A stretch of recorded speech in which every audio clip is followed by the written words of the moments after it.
এদিকে সকল জল্পনা কল্পনা পেরিয়ে এক বুক সাহস নিয়ে গোপালগঞ্জে ফিরেছেন সাবেক প্রধানমন্ত্রী শেখ হাসিনা। সন্ধ্যার পরেই ফাঁস হয়েছে ভিডিও ফুটেজ।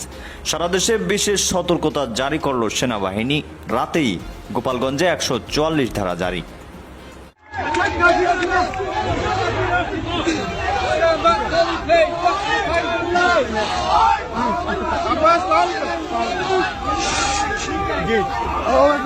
কেমন আছে না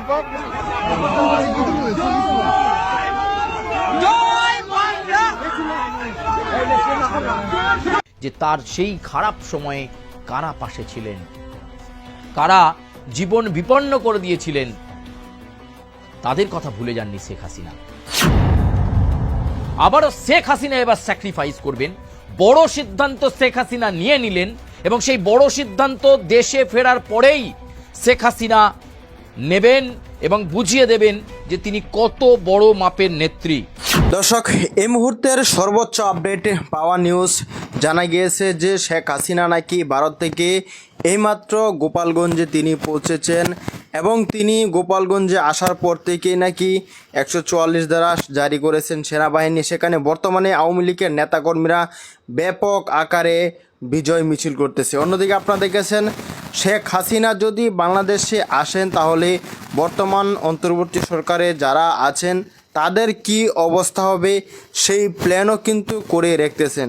খুবই গুরুত্বপূর্ণ আজকের এই ভিডিওটি, নাটনের শেষ পর্যন্ত দেখলে আশা করি বিস্তারিত বুঝতে পারবেন যে তার সেই খারাপ সময়ে কারা পাশে ছিলেন, কারা জীবন বিপন্ন করে দিয়েছিলেন, তাদের কথা ভুলে যাননি শেখ হাসিনা। আবারও শেখ হাসিনা এবার স্যাক্রিফাইস করবেন। বড় সিদ্ধান্ত শেখ হাসিনা নিয়ে নিলেন এবং সেই বড় সিদ্ধান্ত দেশে ফেরার পরেই শেখ হাসিনা নেবেন এবং বুঝিয়ে দেবেন যে তিনি কত বড় মাপের নেত্রী। নেতৃত্ব থেকে সরে গিয়ে, নেতৃত্বের লোভ থেকে সরে গিয়ে সেই কাজটা করবেন শেখ হাসিনা, স্যাক্রিফাইস করবেন।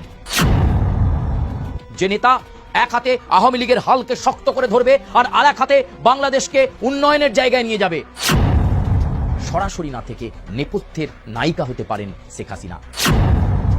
শেখ হাসিনার সঙ্গে ভারতের জাতীয় নিরাপত্তা উপদেষ্টা অজিত দোভালের এই কয়েক মাসে প্রচুর বৈঠক হয়েছে। বাংলাদেশের বর্তমান প্রেক্ষাপটটা কিন্তু একেবারেই অন্যরকম। বিগত কয়েক মাস ধরে নির্বাচনী আবহের জন্য বা নির্বাচনের জন্য প্রস্তুতি নিচ্ছে বিভিন্ন রাজনৈতিক শিবির। আর এরই মাঝে সমীক্ষার দিক নির্দেশ বা দিশার কথাও আমরা বলেছি যে সবচেয়ে বেশি আসন পাওয়ার জায়গায় কিন্তু আবার আওয়ামী লীগ। আর সেই প্রসঙ্গ বলতে গিয়েই যার কথা বলতে হয় শেখ হাসিনা। সত্যি ইতিহাস যেন বারবার ফিরে ফিরে আসে। হ্যাঁ, বাংলাদেশের রাজনীতিতে ক্ষমতা থেকে চলে যাওয়া আর ক্ষমতা আবার ফিরে পাওয়া, এই ইতিহাস নতুন নয়। আর এবার এই সব কিছুর মাঝে গুরুত্বপূর্ণ একটি আপডেট আপনাদের কাছে আজকে পৌঁছে দেওয়ার জন্যই এলাম। অবশ্যই এই আপডেট বাংলাদেশ সংক্রান্তই এবং এই বাংলাদেশের এই প্রেক্ষাপটের মধ্যে এই মুহূর্তে গুরুত্বপূর্ণ যে শেখ হাসিনা দেশে ফিরে ঠিক কি করবেন, আবার আওয়ামী লীগকে কিভাবে সংঘবদ্ধ করবেন শেখ হাসিনা, সেটা যেমন চলছে, একই সঙ্গে ভারত কবে বাংলাদেশে ফেরত পাঠাবে শেখ হাসিনাকে, ভারতের তরফে তৎপরতা কি রয়েছে, এই সমস্ত কিছু বিষয় নিয়েই আজকের এই বাংলাদেশের প্রেক্ষাপট নিয়েই আমরা বেশ খানিকক্ষণ আপনাদের সামনে বেশ কিছু তথ্য এবং বিশ্লেষণ রাখব সাম্প্রতিকতম পরিস্থিতি এবং সমীকরণের ওপর ভিত্তি করে। প্রথমেই বলি যে শেখ হাসিনা কাঁদতে কাঁদতে দেশ ছেড়েছিলেন। আপনাদের নিশ্চয়ই বাংলাদেশের নাগরিকদের তাদের মনে আছে বা গোটা বিশ্ব দেখেছিল যে গণভবন থেকে কাঁদতে কাঁদতে বেরিয়েছিলেন এবং লোকচক্ষুর আড়ালে ওয়াকারুজ্জামান বাংলাদেশের সেনা প্রধান তার স্কটের মাধ্যমে একেবারে বিমানে করে তারপর তিনি চলে যান দেশ ছেড়ে এবং ভারতবর্ষে এসে আশ্রয় নিয়েছেন। দীর্ঘ সময় হয়ে গেল। কিন্তু এই যে পরিস্থিতি, এই পরিস্থিতি শেখ হাসিনার কিন্তু আগেও হয়েছে, এই পরিস্থিতি তাকে আগেও ফেস করতে হয়েছে। সাম্প্রতিকতম সময়ে আন্তর্জাতিক বিভিন্ন সংবাদ মাধ্যম এবং এজেন্সিগুলো সমীক্ষা করতে গিয়ে দেখেছে যে বিএনপি, এনসিপি এই সমস্ত রাজনৈতিক দল যতই তামঝাম করুক না কেন, আবারও সেই জনপ্রিয়তার বিচারে কিন্তু আওয়ামী লীগই ভোটারদের মনে একটা জায়গা তৈরি করেছে। এবং অন্তর্বর্তী সরকারের প্রধান উপদেষ্টা ডক্টর ইউনূসের কিছু না করা, কোনো সংস্কার না করা, সামগ্রিক উন্নয়ন কিছু না করা, শুধু চেয়ার সামনে বসে থেকে এবং উপদেষ্টারাও চুপচাপ বসে রইলেন, ঠিক সেভাবে বাংলাদেশকে যেভাবে পরিচালনা করার দরকার ছিল, যেভাবে শক্ত হাতে ডক্টর ইউনূসের ধরার দরকার ছিল, সেই জায়গাটা তিনি করেননি। তো সেই জায়গা থেকেই এখনো সেই আওয়ামী লীগের জনপ্রিয়তাটা রয়েছে এবং নির্বাচন হলে মনে করছে বিভিন্ন এজেন্সি, বিভিন্ন সংবাদ সংস্থা যে এবারের এই যে নির্বাচন সেই প্রেক্ষাপটে কিন্তু আওয়ামী লীগ আবার জনপ্রিয়তা পাবে এবং 170-এরও বেশি আসন নিয়ে তারা ফেরত আসছে ক্ষমতায়। এমন একটা মুহূর্তে সকলেরই মনে এই আশা জেগেছে যে শেখ হাসিনা কবে ফিরছেন। প্রথমেই বলি যে ইতিহাস ফিরে ফিরে আসে।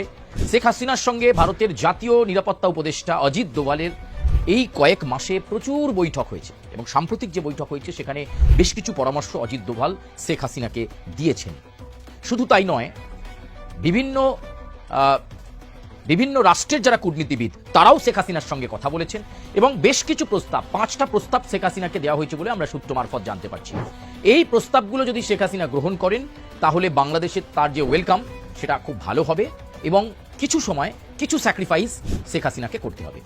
দেখুন, বঙ্গবন্ধুর পরিবার এর আগেও অনেক স্যাক্রিফাইস করেছে, আবার শেখ হাসিনা এবার স্যাক্রিফাইস করবেন। বড় সিদ্ধান্ত শেখ হাসিনা নিয়ে নিলেন এবং সেই বড় সিদ্ধান্ত দেশে ফেরার পরেই শেখ হাসিনা নেবেন এবং বুঝিয়ে দেবেন যে তিনি কত বড় মাপের নেত্রী। আওয়ামী লীগকে আবার সংগঠিত করতে হবে। 50,000 আওয়ামী লীগের নেতা কর্মীরা যারা বাইরে রয়েছেন, এই 1 বছরেরও বেশি সময় ধরে তারা বাইরে রয়েছেন। 50,000 আওয়ামী লীগের অনেক নেতাকে খুন হতে হয়েছে, আওয়ামী লীগের অনেক নেতা বাড়ি ছাড়া হয়েছেন। শেখ হাসিনা এই মুহূর্তে দেশে ফিরে সবচেয়ে বড় সিদ্ধান্ত যেটা নেবেন সেটা বলতেই তো আপনাদের কাছে আসা। দর্শক, সম্পূর্ণ ভিডিওটি দেখলেন এবং আজকের এই ভিডিও সম্বন্ধে আপনাদের মতামত অবশ্যই কমেন্ট সেকশনে জানিয়ে দিবেন। দেখা হচ্ছে পরবর্তী ভিডিওতে। আসসালামু আলাইকুম।